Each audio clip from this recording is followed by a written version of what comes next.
Hi guys, ഇന്നൊരു വട്ട ഈറ്റിൻ്റെ day ആണ് കേട്ടോ കാണിക്കുന്നത്. രാവിലെ എഴുന്നേറ്റ് അടുക്കളയിലേക്ക് വരുമ്പോൾ തന്നെ അമ്മ കട്ടൻ ചായ ഉണ്ടാക്കി വെച്ചിട്ടുണ്ടാകും.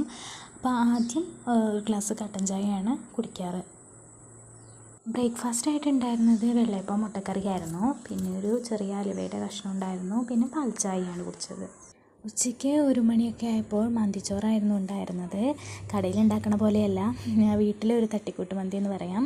ചിക്കൻ വാങ്ങിയിട്ടുണ്ടായിരുന്നു, അപ്പോൾ അതുമാണ് കഴിച്ചത്.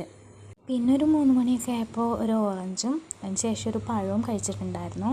അതിനുശേഷം ഒരു 5 മണിയൊക്കെ ആയപ്പോഴാണ് ചായ കുടിച്ചത് വൈകുന്നേരത്തെ. അതിന് കപ്പയായിരുന്നു ഉണ്ടായിരുന്നത്, ചിക്കൻ കറിയും കൂടെ ഒരു കപ്പ് ചായയാണ്, കട്ടൻ ചായയാണ് കുടിച്ചിട്ടുണ്ടായിരുന്നത്. ശേഷം വൈകുന്നേരം സെയിം മന്തി തന്നെയായിരുന്നു ഉണ്ടായിരുന്നത്, അത് കഴിച്ചു. ഓക്കെ ഗായ്സ്, അപ്പോൾ ഇത്രയേ ഉള്ളൂ. അടുത്ത വീഡിയോയിൽ കാണാം.